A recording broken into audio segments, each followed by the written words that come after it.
তারপরটা কি বললো? এটা হলো অক্রূরের প্রার্থনা, এটা ভাগবতে আছে। অক্রূরের প্রার্থনা কি বলছে? ভাগবতের 10ম স্কন্ধের 40 অধ্যায়ের 30 নম্বর শ্লোক। এইটা বলছে নমস্তে, এই যে নমোতে, তে মানে তোমাকে, বাসুদেবায়, হে বাসুদেব আমি তোমাকে নমস্কার জানাই। সর্বভূত স্খয়ায় চ, স্খয়া মানে আশ্রয়, তুমি হচ্ছে সমস্ত প্রাণীর আশ্রয়, শুধু মানুষের আশ্রয় নয়, শুধু সাধকের আশ্রয় নয়, প্রত্যেকের আশ্রয়। যারা জানে না তাদেরও আশ্রয় তুমি, যারা মানে না তাদেরও আশ্রয় তিনি, যারা কোনো দিনই তোমাকে মেনে নেবে না তাদেরও আশ্রয় তুমি। তাহলে চিন্তা করতে পারছো কত বড় দুর্ভাগ্য আমাদের, যে আমরা অন্তকাল পর্যন্ত ভগবানকে ঠিক আমাদের আপনজন বলে মেনে নিতে পারছি না, অথচ ভগবানই কিন্তু আমাদের আশ্রয়। তাহলে একটা সত্যকে আমরা কিছুতে কতটা অবহেলা করছি সেটা এখান থেকে বোঝা যাচ্ছে।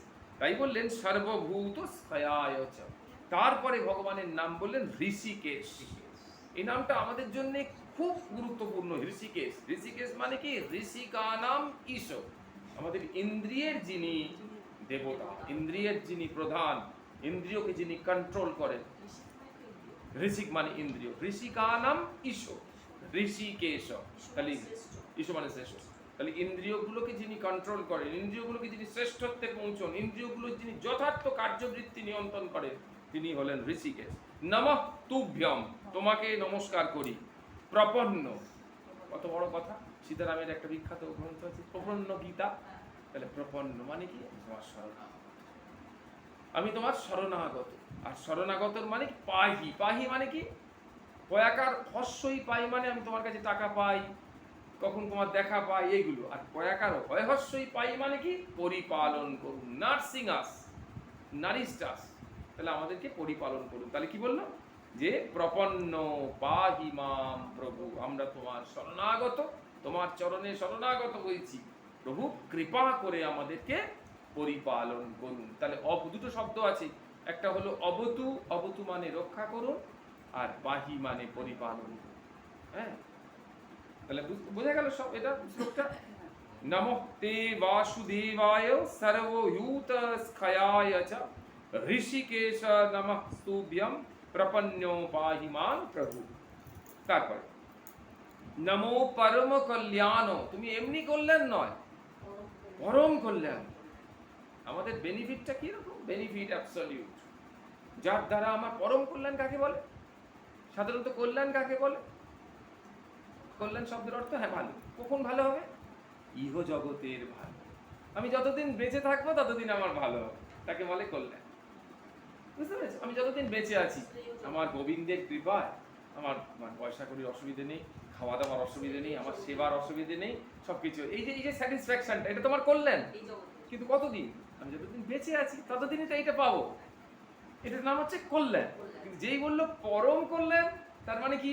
ইহ জগতেরও কল্যাণ, পর জগতেরও কল্যাণ। কারণ আমি যখন যাব, এরপরে আমার কি জন্ম হবে, আমার কোথায় স্থিতি হবে, আমি জন্মে কি জীবন যাপন করব, সেইগুলো কল্যাণকর হবে যদি ঈশ্বর কল্যাণ করেন, ঈশ্বর কৃপা করেন। বোঝা গেল? তাহলে পরম কল্যাণ আর কল্যাণের মধ্যে পার্থক্য। তাই বললো নমো পরম কল্যাণ। এই কথাটা কে বলছেন? কে বলছেন? এই প্রার্থনাটা কে করছে? না, এই প্রার্থনাটা করছে আমাদের নল, কুবের আর মণিগ্রীব, সেই যমল অর্জুন হয়ে নন্দের এতে আবির্ভূত হয়েছিল। হ্যাঁ, গাছে। ছোট্ট গল্পটা বলে নি, যে একদম সেই পুরাকালে তারা কি ওইখানে কুবেরের দুই ছেলে, যে কুবেরের পুজো হলো দিবান্বিতার দিন, তার দুই ছেলে হচ্ছে নলকুবের আর মণিগ্রীব। তারা অত্যন্ত অসংযমী জীবনযাপন করত, আর তারা মেয়েদেরকে নিয়ে ওই জলক্রীড়া করছিল, একটা বনের মধ্যে জলক্রীড়া করছিল, এবং সবাই উলঙ্গ অবস্থায় জলক্রীড়া করছে। সেই সময় নারদ মুনি ওখান দিয়ে আসছে, আর মেয়েরা দূর থেকে দেখতে পেয়ে ওরা সব যারভাবে লজ্জার নিবারণ করার চেষ্টা করছে, ওরা কিন্তু একদম উলঙ্গ অবস্থায় মেয়েদেরকে নিয়ে যেমন উৎসব। আর উনি একদম এসে গেছে কাছাকাছি, নারদ মুনি মনে মনে ভাবছি কি কারণ। তাহলে তো প্রতিকারহীন, প্রতিক্রিয়া নেই। যার প্রতিক্রিয়া নেই এরকম কে আছে? একমাত্র বৃক্ষ। বৃক্ষের কোনো প্রতিক্রিয়া নেই। প্রচন্ড ঝড় হচ্ছে, বৃক্ষ দাঁড়িয়ে আছে। প্রচন্ড বৃষ্টি হচ্ছে, বৃক্ষ দাঁড়িয়ে আছে। প্রচন্ড রৌদ্রু হচ্ছে, বৃক্ষ দাঁড়িয়ে আছে। বৃক্ষের কোনো প্রতিক্রিয়া নেই। তোমরা বৃক্ষ জনিত এইসব একটা সম্ভব সাধু সেখান দিয়ে পাস করছে, তোমাদের মধ্যে কোনো যখন প্রতিক্রিয়া নেই, হ্যাঁ, তাহলে তোমরা সঙ্গে সঙ্গে ওরা তখন জ্ঞান ফিরে স্তম্ভিত ফিরে এসে কাপড়টা কোনো রকমে জড়িয়ে সাষ্টাঙ্গে প্রভু কৃপা কর। আমি বৃক্ষ জনি বলতো, আমি তো বৃক্ষ জনি থেকে তোমাকে মুক্ত করতে পারবো না, কারণ আমি তো ব্রহ্ম সাপ দিয়ে ফেলেছি, এইবার তোমার উদ্ধারে কর। সাধু সঙ্গের এই একটা ব্যাপার, সঙ্গে সঙ্গে সাধু কিন্তু একদম চেষ্টা করে, ব্যাকুল হয়ে যায় যে ওকে তো বললাম তোর উদ্ধারের পথটা আমাকেই দেখাতে হবে। বলে ঠিক আছে, কোনো চিন্তা নেই, তোমরা নন্দালয়ে গিয়ে এই যমল অর্জুন বৃক্ষরূপে আবির্ভূত হও, আর ভগবান যখন কেশব গোবিন্দ রূপে আবির্ভূত হবেন তোমাদের উদ্ধার করবেন। এই দামোদর মাস, এই দামোদর লীলা, এই লীলাটাই ওই যশোদা সবার কাছ থেকে শুনেছে, নালিশ শুনেছে যে এরকম চুরি করে খায়, উদুফলে বেঁধে দিয়েছে, সেই উদুফলটাকে টেনে নিয়ে গিয়ে যেই ধাক্কা মেরেছে দুটো গাছ উবড়ে পড়েছে, আর তার থেকে নলকূপে আর মণিগ্রীব বেরিয়েছে, বেরিয়ে ওই 10টা শ্লোক বলেছে। সেই 10টা শ্লোকের একটা শ্লোক হচ্ছে ওরা বলেছে, হাত জোড়ো করে ভগবানকে বলছে, ভগবান সেই দামোদর ছোট্ট বাচ্চা, পেছনে উদুফল বাঁধা, একদম পূর্ব নির্দিষ্ট। নারদকে দিয়ে ওই ঘটনা ঘটাবে, ওদের মধ্যে মায়া সঞ্চার করে উলঙ্গ হয়ে থাকবে, নারদকে দেখে সমস্ত প্ল্যানিং একদম পূর্ব পরিকল্পনা মতো চলছে, সাজিয়ে রেখেছে লীলা রস আস্বাদন করবার জন্য। এই যেমন শ্রীরামকৃষ্ণ এসে লীলা করবে দক্ষিণেশ্বরে, তার জন্য আগে রাসমণিকে তৈরি করছে, আগে সেই অষ্টসখীর 1 সখীকে পাঠিয়ে দিয়েছে, মা স্বপ্ন দিলেন, সেই স্বপ্নে জগদম্বা তৈরি হলো, সেই জগদম্বাকে আবার ট্রাঙ্কের মধ্যে রাখতে ঘেমে গেল, মানে সমস্ত লীলার মঞ্চ তৈরি হচ্ছে, মঞ্চের ডেকোরেশন, আর নায়ক পরে এসে প্রবেশ করবে, এরকম ঘটনা, বুঝতে পারছো? একদম সেটা বললো কি, নমো পরম কল্যাণ, তুমি হচ্ছে পরম কল্যাণ, নমো তে, তুমি হচ্ছে বিশ্ব ভাবন, বিশ্ব ভাবন মানে বিশ্বের সকলের কথা চিন্তা করো, মানে পরম মঙ্গল, বিশ্ব ভাবন মানে পরম মঙ্গল, তুমি হচ্ছে পরম মঙ্গলকারী, পরম হিতকারী। বাসুদেবায়, হে বাসুদেব, বসুদেবের পুত্র, শান্তায়, তোমার নাম করলে সকলে শান্ত হয়ে যায়, শান্ত স্বরূপ প্রাপ্ত হয়, আর তুমি নিজেও শান্ত। যদু নাম পতয়ে নম, দেখো যদু বানান কি, অন্তস্থ জ দয় হস্য, এবার দীর্ঘ কেন, বহু বছর। আর এই যদু কে, এই যদু হচ্ছে সেই রাজা যজাতির বড় ছেলে, তিনি হচ্ছেন যদু, তারই বংশটা হচ্ছে যদু বংশ, যাদব বংশ যার থেকে। তাহলে যদু নাম কেন হলো, বহু বচনে, যদু বানান কিন্তু হস্য, বহু বচন বলে যদু নাম যাদব দেব, সকলে তুমি পতয়ে মানে পতি, তাই তোমাকে নমস্কার জানাই। তাহলে ওরা দুজনে এই নমস্কারটা জানালো, ওই নলকূপের আর মণিগ্রীব নমস্কার জানালো হাত জোড় করে। তারপরে তাদের উদ্ধার হয়ে গেল, ঠিক আছে তোমরা তোমাদের নিজ স্থানে গমন করো, এটা বোঝা গেল। তারপরে সর্ব অঘ নাশন, অঘ মানে পাপ, মানে যে পাপের প্রায়শ্চিত্ত হয় না, যে পাপের কোনো সমাধান নেই, যে পাপ করলে দুর্গতি ভোগ করতেই হবে, সেই পাপকে বলা হচ্ছে অঘ। ভগবানের নাম করলে সেই পাপ নাশ হয়। অঘ নাশন, দ্বন্দ্ব, দ্বন্দ্ব নাশন মানে দুপাশে দুটো শব্দ দিয়েছে, মাঝখানে ক্রিয়াটা দিয়েছে, তাহলে অঘ নাশন আবার দ্বন্দ্ব নাশন। তাহলে দ্বন্দ্ব, দ্বন্দ্ব কাকে বলে, এই যে শীত উষ্ণ, সুখ দুঃখ, আজকে প্রচন্ড লাভ হয়েছে খুব আনন্দে, কালকে দুঃখ এই ক্ষতি হয়েছে অত্যন্ত দুঃখে ভেঙে পড়েছে, এই যে দুই ব্যাপারটা, সেই দুই থেকে নাশ করে। তাহলে সমস্ত পাপ থেকেও ভগবান নাশ করে, সমস্ত এরকম দুইটো ভাব থেকেও তিনি নাশ করেন। তাহলে অঘনাশন, দ্বন্দ্ব নাশন, সর্বশক্তি বিভূতিমান, তুমি হচ্ছে সর্বশক্তি সম্পন্ন আর বিভূতিমান, তোমার বিভূতিতে, তোমার ঐশ্বর্যে, তোমার শক্তিতে এই জগতের শক্তি। এই যে আমরা ভগবানের নাম করছি, এটা কি আমরা ভাবছি আমাদের প্রতাপে নাকি আমাদের জ্ঞানে? একদম ওনার কৃপায়, ওনার প্রতাপে, ওনার শক্তিতে, যেটা হলো বিভূতিমান। শ্রীকৃষ্ণ পরমাত্মা তম, হে শ্রীকৃষ্ণ তুমি কে, তম মানে তুমি, তুমি কে, পরমাত্মা। আমাদের যে এই জীবাত্মা রয়েছে, খণ্ড খণ্ড যে জীবাত্মা প্রত্যেকটি শরীরে বিরাজমান, তার অখণ্ড চৈতন্য সত্তা হলে তুমি। তাই জন্য ভগবানের আরেক নাম কি, বিভু চৈতন্য। আর আমরা সবাইকে অনু চৈতন্য, আমাদের মধ্যে সব অনুগুলো রয়েছে, ছোট ছোট ক্ষুদ্র অংশ। যেমন তোমার হোমিওপ্যাথিতে আসল ওষুধটা কোথায় থাকে, একটা বড় বোতলে থাকে, তুমি কি সবসময় বড় বোতল থেকে দাও না, বড় বোতল থেকে একটা ছোট বোতল করে রেখেছো, ছোট বোতল থেকে আবার ডিস্ট্রিবিউট করছো। এই বড় বোতলটা হচ্ছে পরমাত্মা, আর এই ছোট বোতলগুলো হচ্ছে জীবাত্মা, আমরা। সেই বড় হচ্ছেন তিনি পরমাত্মা, যেটাকে বলা হচ্ছে বিভু চৈতন্য, আর আমরা সেই বিভু চৈতন্যেরই সনাতন অংশ। মানে আক্ষরিক অর্থে, খুব অরিজিনালি যেটাকে বলা হয়, আক্ষরিক অর্থে কিন্তু ভগবান আর আমাদের মধ্যে কোনো পৃথকত্ব নেই। ভগবান হলেন মায়াতীত, আমরা হলাম মায়াধীন। ভগবান হলেন জগতাতীত, আমরা হলাম জগতাধীন। ভগবান হলেন ইন্দ্রিয়াতীত, আমরা হলাম ইন্দ্রিয়াধীন। অর্থাৎ আমরা এই দেহেতে বদ্ধ। আমরা ভাবছি আমরা দেহ, আমরা আত্মা। কি আত্মা বলে কি দেখা যায় না? তো ওই দেহটাকে আয়না দিয়ে দেখছি, সাজিয়ে গুছিয়ে এনেছি, সেন্ট ফেন্ট মেখেছি, অমুক তমুক। তাহলে আমি এই দেহটা, কিন্তু আসলে আমি হলাম আত্মা। আর সেই আত্মাটা কি? সেই পরমাত্মারই অংশ। সেই আত্মাটা হলো স্বয়ং ঈশ্বর, সচ্চিদানন্দ স্বরূপ। এই শঙ্করাচার্য বললেন কে আত্মাটা? না, চিদানন্দ রূপম শিব অহম, শিব অহম। আমি অন্য কিচ্ছু না, আমি একদম শিব, চিদানন্দ রূপ শিব। সেই আত্মা আমার মধ্যে রয়েছে, আমি কম নয়। আমার বহিরাবরণে যেটা দেখছো যে আমি জ্ঞানী, তুমি অত জ্ঞানী নয়, সেটা তো বহিরাবরণ, কিন্তু আসলে আমি কম নই। কারণ কি? আমি আসলে খুব আত্মা। আমি যতই মূর্খ হই, যতই গবেট হই, যতই গাধা হই, কিন্তু আমি আসলে কিন্তু আমি সনাতন আত্মা। কারণ আত্মার তো কোনো গবেট নেই, আত্মার তো জ্ঞান বুদ্ধির দরকার হয় না। আত্মা মূর্খও নয়, জ্ঞানীও নয়। এই জিনিসটা বোঝা যাচ্ছে না? তাই জন্য বললো কি, শ্রীকৃষ্ণ পরমাত্মা ত্বম অন্তর্যামী নমস্তুতে। তুমি অন্তর্যামী, সকলের অন্তরে অবস্থান করো, তাই অন্তরের খবর তুমি জানো। অন্তর্যামী মানে কি? অন্তরের খবর তুমি জানো। এরপরে একটা খুব বিখ্যাত শ্লোক, কি বলছে? কেশব ক্লেশ নাশায়। কেশবের নাম আমরা কখন করবো? না, ক্লেশ নাশ করবার জন্য। যে প্রভু আমাদের ওই পঞ্চক্লেশ, অবিদ্যা, অস্মিতা, রাগ, দেশ আর অভিনিবেশ, এই ক্লেশগুলো তুমি নাশ করো, তার জন্য আমরা কেশব। কেশব কোন মাসে?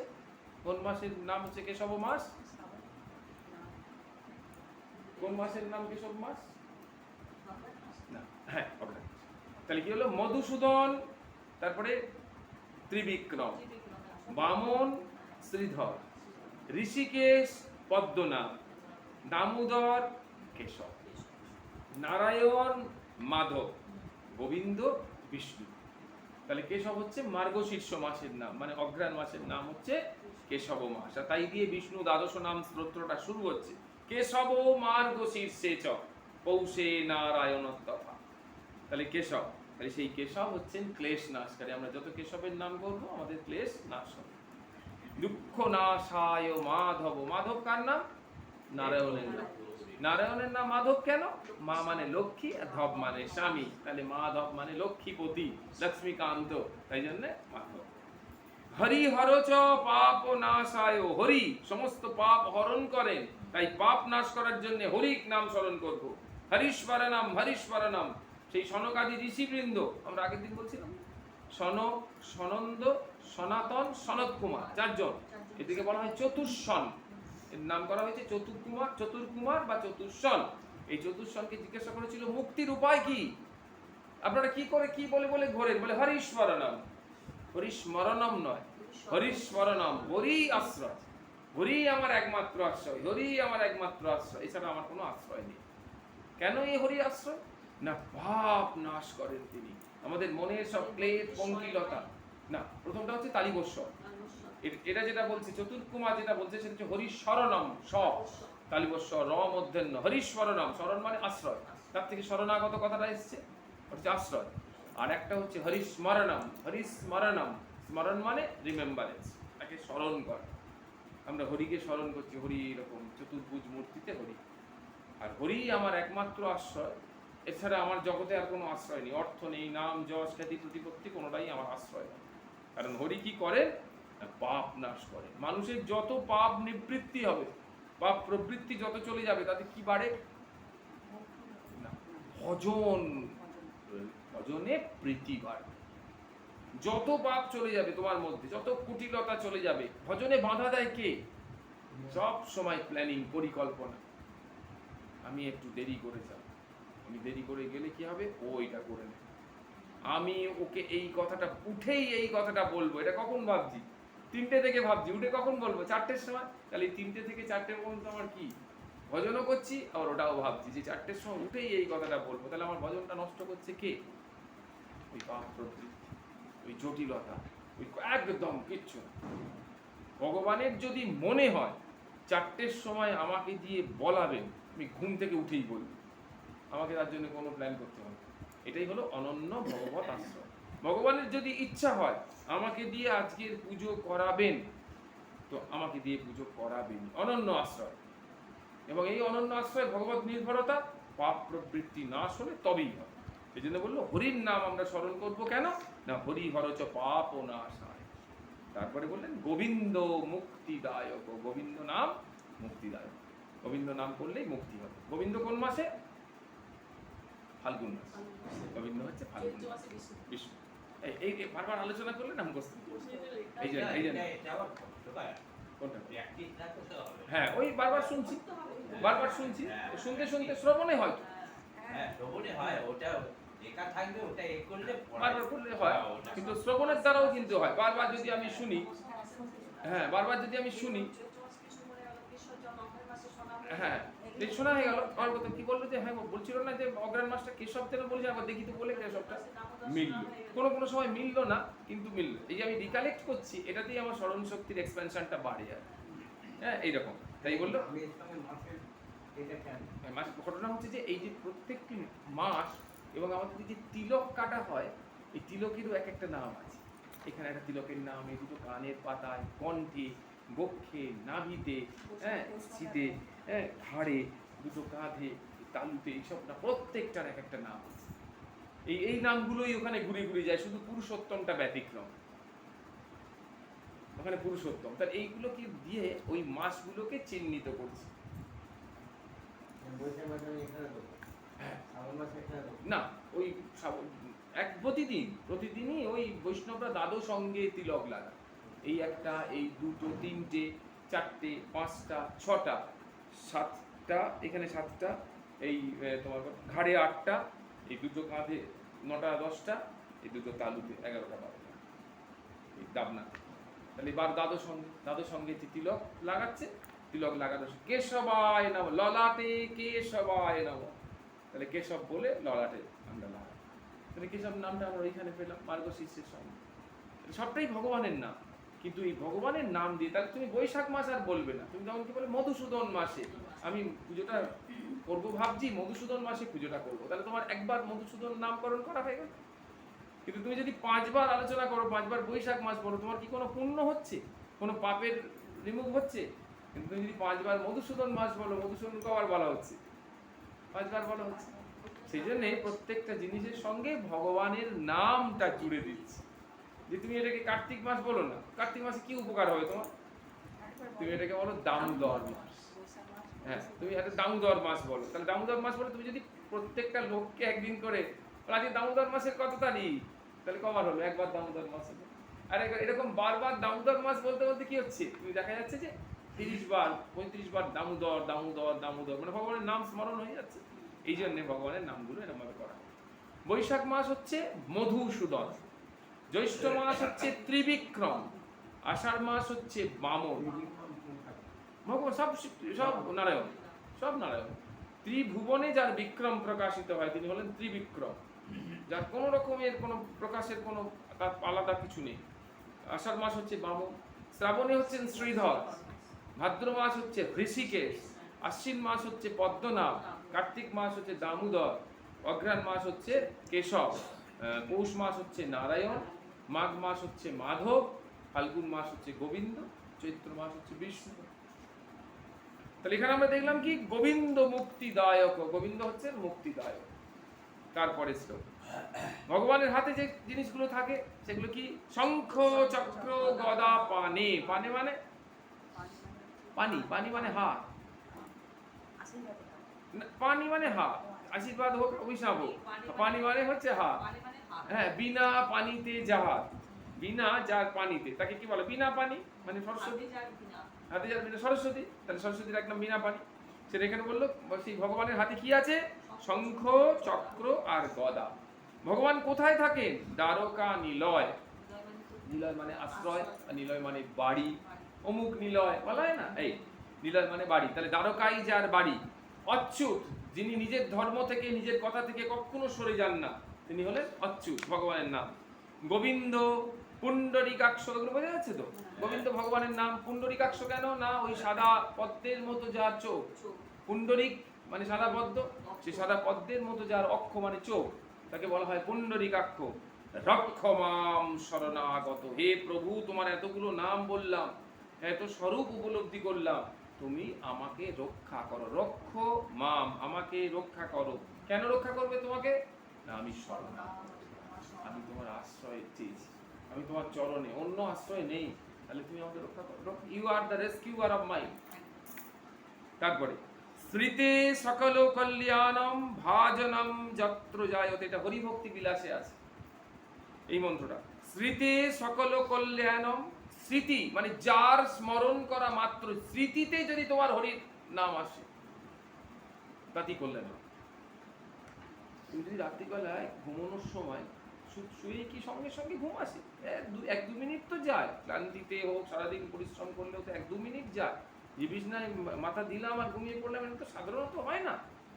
তো সেই 2 মিনিট মানে যতক্ষণ তুমি আন্ডার কনসাসনেস, তুমি চৈতন্যে আছো, ততক্ষণ হরি স্মরণ করো, হরি হরি হরি হরি হরি হরি।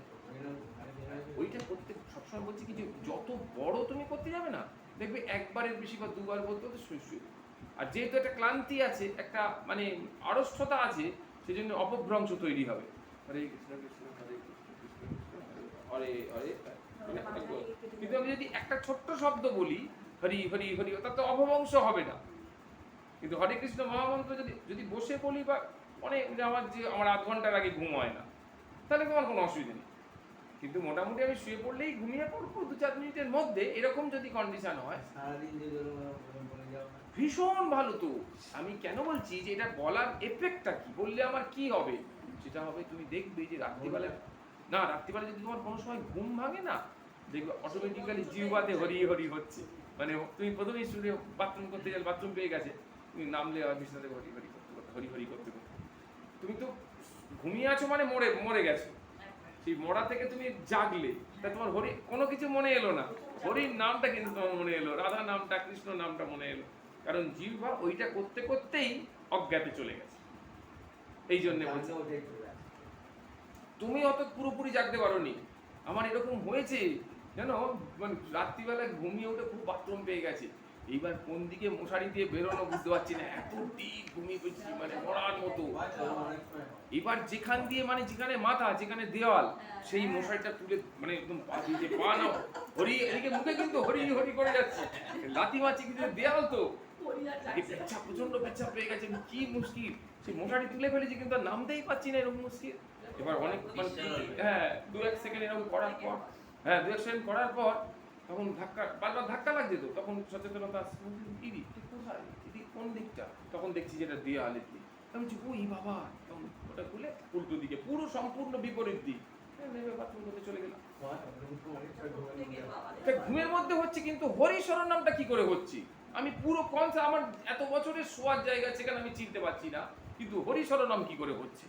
তখন এটা শাস্ত্রে জানতে পারলাম যে ওই যে আমি এন্ডে আমি হরিশরণ করেছি, ওইটা ভেতরে আমার পুরো কনসাসে রয়েছে, চলছে, আমি কিন্তু নেই, যে চলছে, ওটাই আবার জাগন্ত অবস্থায় চলেছে। তুমি পুরোপুরি জাগতে পারো নি, কিন্তু হরির ওই নামটা, ওই রিসাইটেশনটা চলে এসেছে।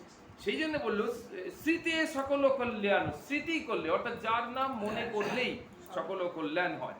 ভাজনম যাত্র জায়তে, যেখানেই তুমি জন্মাও না কেন, যেখানেই তুমি যাও না কেন, ভজনম, ভগবানের কৃপা লাভ করার জন্য হরি ভজনম।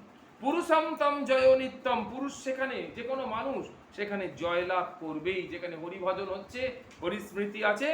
ব্রজামি শরণাম হরি, ব্রজামি মানে ভ্রমণ করো, যেখানেই ভ্রমণ করো, কিন্তু হরি শরণাগত হয়ে, কি বললো, শরণাম হরিম, হরির আশ্রয়, এখানে কিন্তু স্মরণম নয়, শরণ, হরির আশ্রয় নিয়ে সেইখানে, একদম বুঝা গেল। তারপরে বাসুনাথ বাসুদেবস্য, এটাও বিষ্ণু সহস্র নামে আছে, বাসুনাথ বাসুদেবস্য বাসিতম ভুবনত্রয়ম, যদি বাসুদেবকে মনে মনে চাও, বাসনা করো, তাহলে কোথায় খুঁজে পাবে, বাসিতম ভুবনত্রয়ম, সর্ব জায়গাতে তিনি আছেন।